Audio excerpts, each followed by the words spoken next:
여러분 안녕하십니까? 미래교육 내비게이션 정원입니다.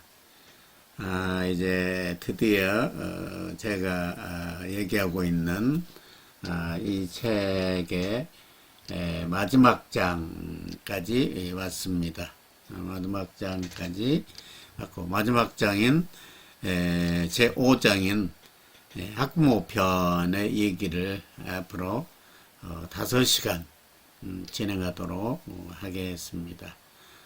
이 학부모 편에서는 주로 학부모가 자녀 교육에 있어서 참고해야 할 사항을 주로 얘기하도록 하겠습니다. 오늘 시간은 첫 번째 시간으로 학부모들이 자녀 교육을 하면서 갖춰야 될 2대 기본사항, 그리고 두 번째는 양육자로서 기본적으로 갖춰야 될 우리 학부모님들의 양육 자세, 이런 얘기들을 하도록 하겠습니다. 먼저 우리 학부모님들이 꼭 유념해야 될 자녀 교육에 대한 2대 기본사항에 대해서 말씀드리겠습니다. 첫 번째는 편견과 선입견의 극복입니다. 보통 우리가 농담식으로 얘기하면서 학부모님들이 가져야 될 2대 기본사항은, 첫 번째는 두 마리의 개를 버려야 된다. 두 마리의 개를 버려야 된다. 두 번째 사항은 두 마리의 소를 가져야 된다. 이렇게 했습니다. 개 두 마리는 버리고 소 두 마리는 키워야 된다. 이렇게 얘기를 하고 있습니다. 그 얘기가 무슨 뜻인지 지금부터 얘기를 해보도록 하겠습니다. 편견과 선입견 극복입니다. 그러면 여기 편의 견, 개견, 선입견의 견, 그래서 편견과 선입견이라는 두 마리 개를 반드시 버려야 된다, 극복해야 한다, 이런 뜻입니다. 일반적으로 우리들은 자녀 교육에 있어서 우리 부모님들이 정말로 중요하고 최고의 관심사가 자녀 교육입니다. 자녀 교육에 목을 걸고 있는 부분이 사실입니다. 자녀 교육이 잘 되기 위해서는 부모님들의 가정교육 기능이 사실은 회복이 돼야 됩니다. 오늘날 우리 교육 문제 많은 부분은 가정교육이 약화되거나 또는 거의 실종되어 있다. 여기에 근원적인 문제가 있다라고 많은 전문가들이 지적을 하고 있습니다. 거의 대부분 학교 교육이 위임받아서 하다 보니까 기본 인성지도, 기본 교육이 잘 안 되고 있다, 이런 얘기입니다. 우리 부모님들은 자녀를 지극히 사랑하고 있지만 현실은 바른 인성과 학습력을 가진 미래사회의 대체 불가의 인재로 성장한 측면에는 매우 미흡합니다. 그래서 그것은 사물을 바라볼 때 균형 있게 바라보지 못하고 계시는 우리 학부모님들의 편견과 선입견과 같은 자세가 자녀 교육에 문제가 된다고 보입니다. 예를 들어서 자녀들한테 최소한 톱10 대학은 가야 되지 않겠니? 스카이 대학, 중경외시 등등등 10개 대학 안에 가야 되지 않겠니? 응? 네가 가고 싶어하는 그런 전공 위주의 과도 있지만 그거 취업이 되겠어? 너 철학과 가가지고 취업이 되겠어? 취업 잘 된 과를 지원하여라. 너는 부모 앞에서 무슨 말대꾸야? 그렇게 버릇이 없어 되겠어? 왜 이렇게 말을 듣지 않니? 라고 하면서 전통적인 입장에서 자녀 교육을 고압적으로 한 적은 없으신가요? 이런 말들이 부모 입장에서는 타당할 수도 있습니다. 부모가 성장한 시대하고는 약간 다르기 때문에. 그러나 문제는 그걸 받아들이는 우리 자녀들 입장에서는 세대가 다르기 때문에 좋은 영향을 결코 미치지 못하고 대화가 단절되는 겁니다. 자녀들의 생각이나 행동을 바꾸도록 해야 하더나 결코 아이들의 생각은 다르기 때문에 자녀의 관계를 그르치면서 최악의 결과를 가져오기도 하는 겁니다. 이와 같은 자녀들에 대한 편견 그리고 선입견, 그래서 주변 사람들의 이야기에 부안해동한다든가 그런 건 안 되는 겁니다. 정말 자녀들의 진학의 목표가 인생에서의 어떤 진로를 선택하느냐, 자기 인생의 꿈과 목표에 입각해서 진로 설계를 해야지 성적이 근거해서 자기 인생 목적이 아닌 대학 우선주의가 돼서는 안 된다는 얘기입니다. 그래서 이런 편견과 선입견을 우리는 극복을 하고 아이들을 중심에 놓고 아이들을 이해하는 것이 매우 중요한 겁니다. 그래서 편견과 선입견이라는 두 마리 개는 버립시다. 두 마리 개는 버립시다. 이런 말씀을 먼저 드립니다. 두 번째는 이제 두 마리 소는 키웁시다. 이런 얘기가 되겠습니다.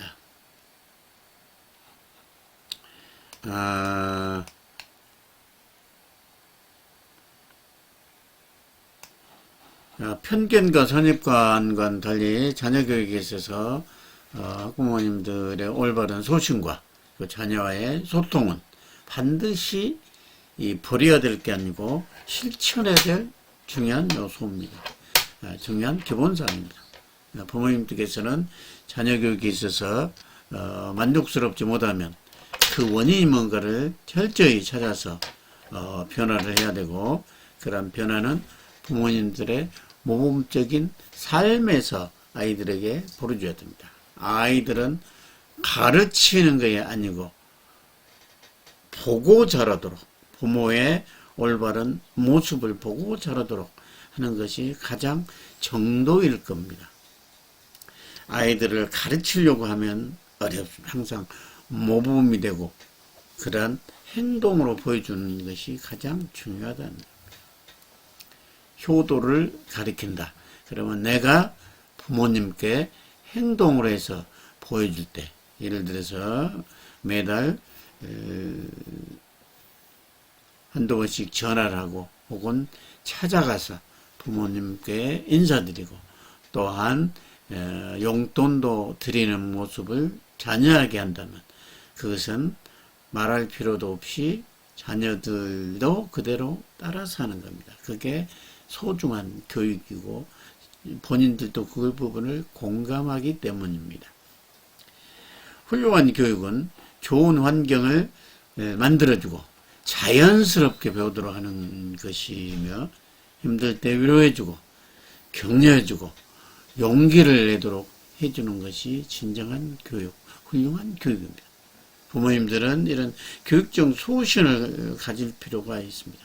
주변 사람들의 의견에 휩쓸려서 이쪽 학원이 좋더라, 저쪽 학원이 좋더라, 혹은 학원 교육을 안 하면 성적이 나오지 않고 자녀 교육이 뒤떨어진다, 이런 데 흔들릴 필요가 없어요. 아이들을 믿고 아이들이 진정한 훌륭한 인성을 기를 수 있도록 부모가 솔선수범하면서 그런 것들을 모범적으로 보여주고, 또한 학습을 할 수 있는 기본적인 방향과 학습 조력을 아이들에게 하면서 아이들에게 건강한 영향력을 행사하는 것이 바람직할 것입니다.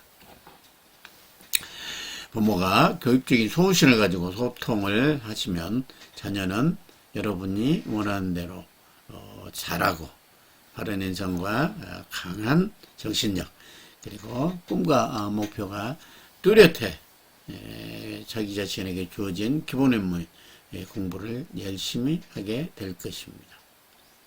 가정에서 할 수 있는 교육 기능이 회복되어 검수나 청결, 정리정돈, 인사예절, 식사예절, 각종 시간관리, 위생 등 기본 인성 덕목을 잘 길러지고 학교에는 이를 바탕으로 기본적인 삶의 태도를 심화시키고 삶의 방향과 가치관을 정립시켜주면 미래의 어떤 어려움 속에서도 훌륭한 인재로 대체 불가의 인재로 성장할 수 있을 겁니다. 그래서 두 마리의 소는 기릅시다. 두 마리의 개는 버립시다. 그래서 두 마리의 개와 두 마리의 소를 잘 구분해서 생활하신다면은 자녀교육의 기본적인 부분은 되리라 생각이 들어갑니다. 자, 두 번째는 이제 부모로서 그 양육자로서 올바른 자세가 뭔가 이야기를 5가지로 하도록 하겠습니다. 첫 번째는 자녀에 대한 이해가 있어야 돼요. 자녀에 대한 이해. 자녀의 행동이 눈에 낯설었을 때 나무라는 것은 자녀의 관계를 그르치는 겁니다. 그래서 그 아이하고의 소통이 될 수가 없는 겁니다. 그 아이의 행동이 왜 그렇게 했는가 먼저 이해를 해주고 나중에 공감을 바탕으로 그 행동을 해서는 안 된 이유를 스스로 납득하도록 해서 그 부분이 수정될 수 있도록 해야 돼. 이 부분이 아주 말같이 쉽지는 않습니다. 그러나 철학처럼 그것을 근본적으로 겉으로 표출된 것이 눈에 보이는 행동입니다. 그래서 저런 버릇없는 행동을 왜 내 아이가 하지? 라고 생각하지 마시고 표출되지 않는 것은 마음속에 있는 감정, 정서의 본능이라 하죠. 우리는 흔히 표출된 행동만 보고 평가하고 칭찬이나 혹은 꾸중을 합니다. 자녀의 행동보다는 표출되지 않는 마음을 헤아려주고 부모가 말하고 싶은 메시지를 전달하면 훨씬 더 잘 받아들일 겁니다. 메시지는 나중에 그 아이의 마음은 먼저 헤아려서 공감을 해줄 필요가 있다. 앞서도 우리 뇌의 특성에 대해서 누누이 반복 설명을 했듯이 우리 뇌는 자신의 안전에 위협을 하는 것은 극도의 방어를 합니다. 부모님도 자기를 이해를 안 해줬을 때는 적으로 생각합니다. 그래서 모든 것을 방어를 해버립니다. 그러면 부모의 아무리 옳은 얘기도 들은 척하고는 행동으로 연결되거나 영향을 미칠 수가 없는 겁니다. 자신에게 해를 끼칠 수 있다고 생각하는 순간 누구나 상대를 적으로 간주하며 여기는 부모님도 당연히 포함됩니다.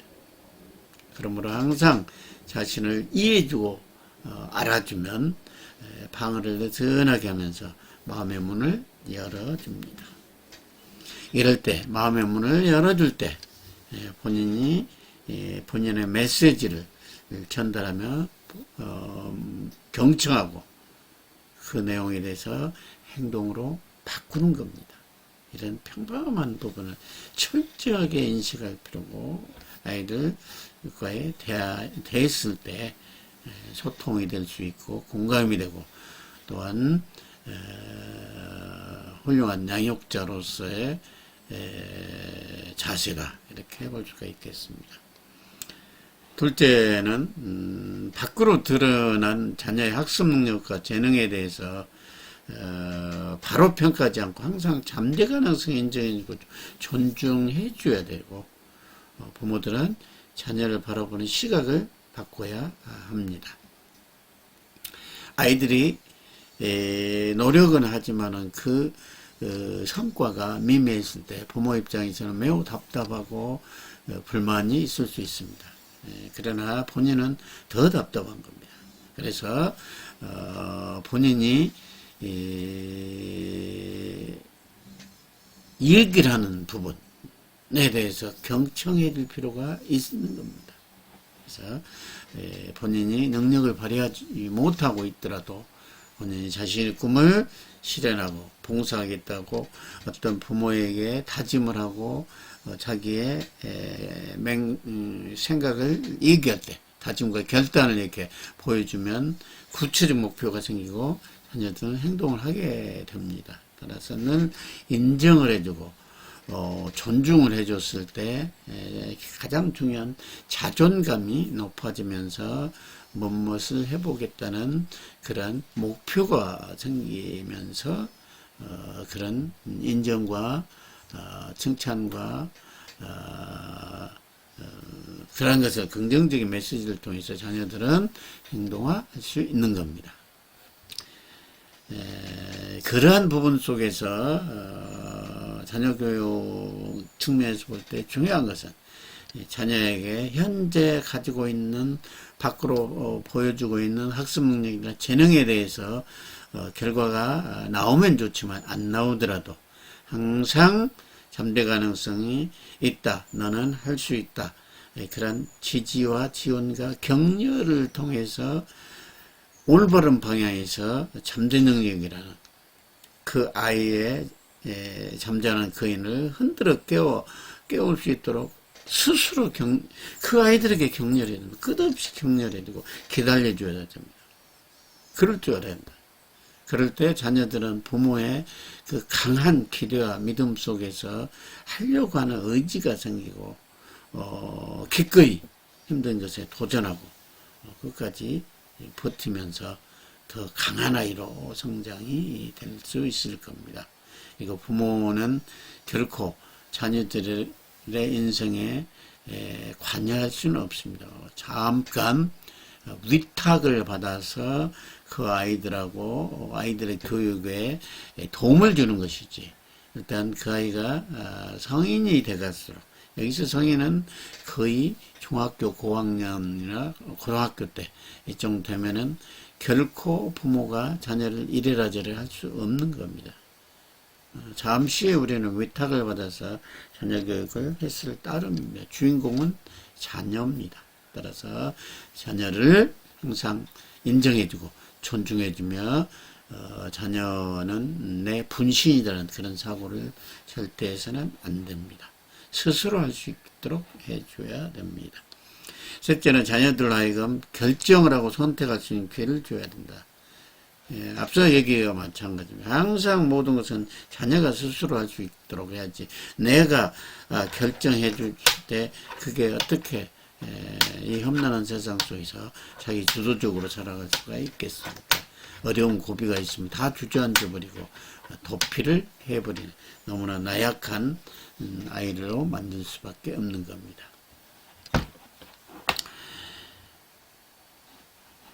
자녀들이 믿음이 들어가도 스스로 결정하고 선택하도록 하는 힘을 길러줘야 합니다.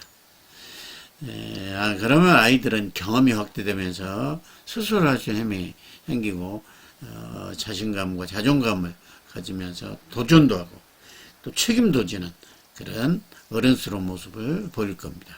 우리 부모님들은 우리 자녀를 잠깐 위탁받아 교육할 따름이고 머지않아 부모로부터 독립하여 스스로 자기 인생을 살아가는 추천한 사실을 항상 명심해야 할 것입니다.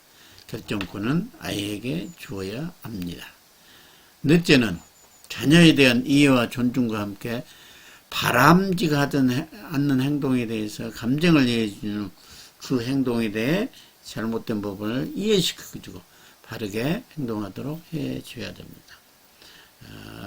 먼저 아이들의 감정 이해 그리고 그 다음 행동 처치 해야 됩니다. 부모라면은 아이의 잘못된 행동에 대해서 못 본 척하고 방치해서는 절대 안 됩니다. 공감은 해주되 그 행동에 대해서 반드시 교정을 해줘야 됩니다. 반드시 교정을 해야 됩니다. 그래서 공감으로 끝나버리고 그것은 그 아이를 방치하는 겁니다. 우리는 남과 더불어 살아갈 수밖에 개인의 욕구에 앞서 남에게 피해가 돼서는 안 된다는 것을 반드시 이해시키고 실천해야 됩니다. 우리는 항상 좋은 선택을 해야 됩니다. 바람직한 부분이 있었을 때는 내 자녀에게도 도움이 안 되고 남에게도 피해가 주는 그러한 기준에 맞는 행동은 절대 해서는 안 되는 겁니다. 그래서 자녀의 행동은 이해해주고 공감해주되 그 잘못된 행동을 교정해줘야 한다. 그게 부모의 역할이다. 다섯 번째는 자녀와의 대화를 통해 미래 사회가 어떻게 변할 것인가에 대해서 충분하게 많은 정보 수집과 나름대로 정리한 내용을 바탕으로 진로 지도에 대한 안내를 할 수 있어야 되고, 또한 학습 방법에 대한 나름대로의 소신을 자녀에게 지도할 정도의 능력이 있어야 됩니다. 그러한 자기 준비 과정을 통해서 자녀들의 진로 조력 또한 학습 조력을 했을 때 진정한 의미의 후원자가 아니라 컨설팅을 해주고 퍼실리에이터 역할을 해줄 수가 있는 겁니다.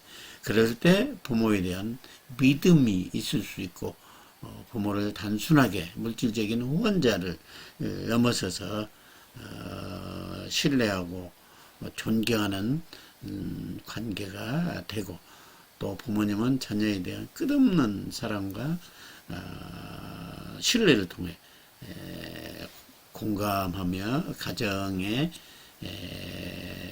역사와 혹은 문화가 끈끈이 이어가며 명문 가정으로 내려갈 수도 있는 거예요. 그게 뿌리 깊은 교육의 힘이고, 그런 가정교육의 회복이 건전한 사회의 구축 그리고 튼튼한 국가 완성이 될 수 있다, 이렇게 생각이 들어갑니다. 지금까지 학부모 편 첫 시간으로 우리 학부모님들이 자녀 교육에서 꼭 갖춰야 될 두 마리 개는 버리고 두 마리 소는 키웁시다 라는 내용, 편견과 선입견은 절대 갖고 아이들의 교육에 임해서는 안 된다. 그리고 늘 소신을 가지면서도 자녀하고 소통을 전제로 해서 해야 된다. 소통은 자녀와의 이해로부터 출발한다. 훌륭한 양육조수 부모는 자녀에 대한 이해가 선행돼야 되고, 자녀의 겉으로 나타난 학습력이나 재능에 대해서만 보지 말고 그 뒤에 넘어 있는 잠재 능력에 대해서 인정해주면서 결과에 관계없이 끝없이 노력하도록 지지, 지원, 격려를 해주고 멘탈을 키워줘야 된다. 네 번째는 항상 자녀가 우선적으로 결정을 선택할 수 있도록 해서 주체적인 능력을 자기 주도적 능력을 길러주지, 그렇지 않으면은 영원하게 자녀는 독립할 수 없고, 또한 험난한 세상 속에서 살아남기가 어렵다는 겁니다. 자녀에 대한 이해는 당연한 것이고, 부모로서 그 뒤에 오는 행동도 교정을 해줄 의무가 부과되어 있다. 다섯 번째는 부모님들도 많은 공부를 통해서 세상을 바라보는 선배로서의 역할, 그리고 학습 조력 혹은 진로 조력을 할 정도로 멘토 역할을 해줄 수가 있으면 더욱더 부모와 자녀 간에 끈끈한 신뢰가 생길 수 있고, 그러한 것들이 가정의 역사를 만들고 또한 명문 가정으로 내려갈 수 있는 초석이고, 그런 부분에서 전 가정이 그렇게 된다면 다양한 청소년의 인성 문제 등 그런 것이 발생이 훨씬 더 줄어들 것이다, 이런 얘기를 했습니다. 오늘 시간 수고하셨습니다. 다음 시간에 뵙겠습니다.